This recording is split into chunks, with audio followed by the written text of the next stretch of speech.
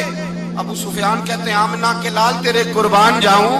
حضور نے ہاتھ اٹھائے اور کہا اے اللہ مکے کی سنگلاخ پہاڑیوں پہ بارش برسا، اے اللہ کھیتیاں ہری کر دے، اے اللہ ماؤں کی چھاتیوں میں دودھ بھر دے، اللہ عورتوں کو تازگی دے دے، بچوں کو رانائی دے دے، پھلوں پھولوں کو تازگی دے دے۔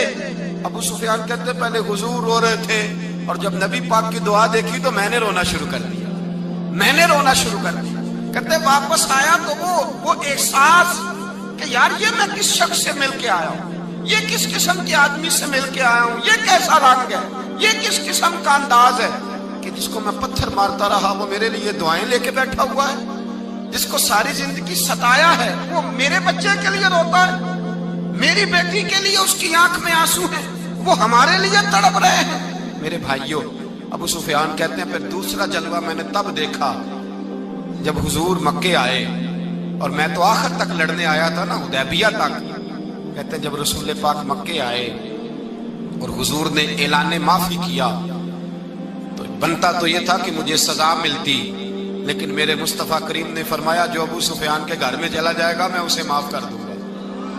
کہتے ہیں میں نے کہا یہ میرے لیے کس قسم کی سزا تجویز کی ہے کہ میں عمر بھر دشمنی کرتا رہا اور یہاں رنگ عجیب ہے۔ حضور نے میرے لیے ہی اعزاز لکھ دیا، فرمایا جو ابو سفیان کی حویلی میں داخل ہو گیا میں نے معاف کیا۔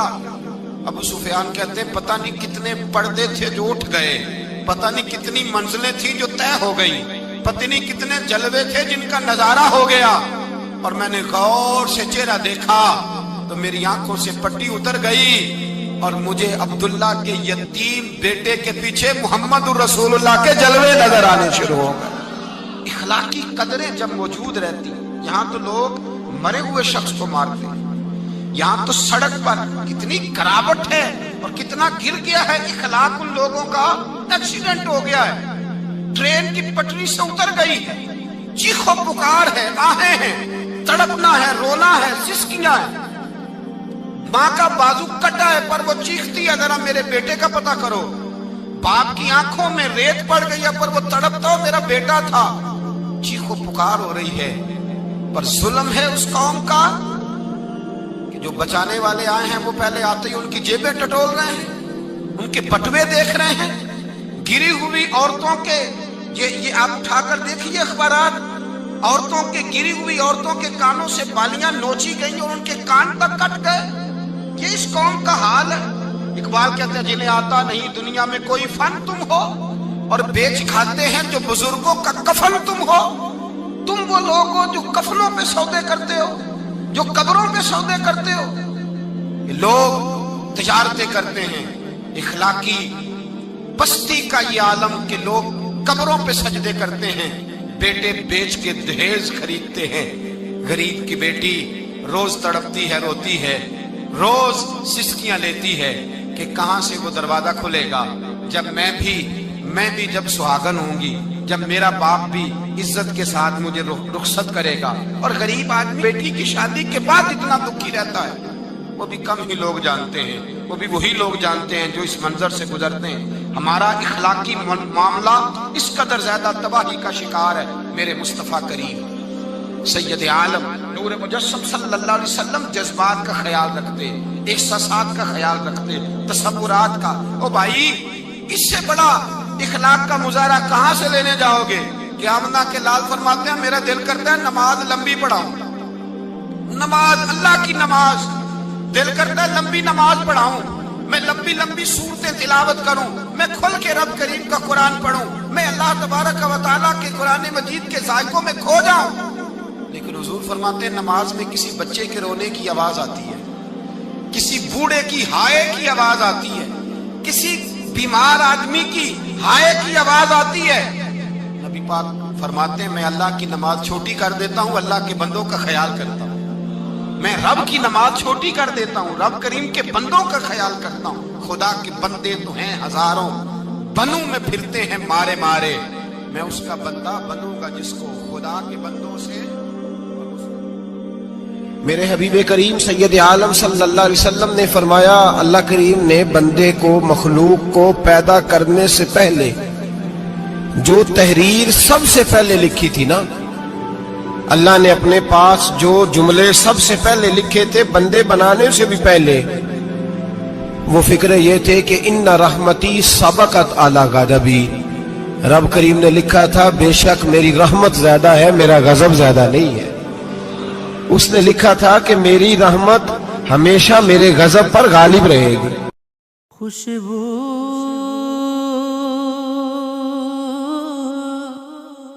ہے دو عالم میں تیری، اے گل چیدہ کس منہ سے بیان ہوں تیرے اوصاف حمیدہ. تجھ سا کوئی آیا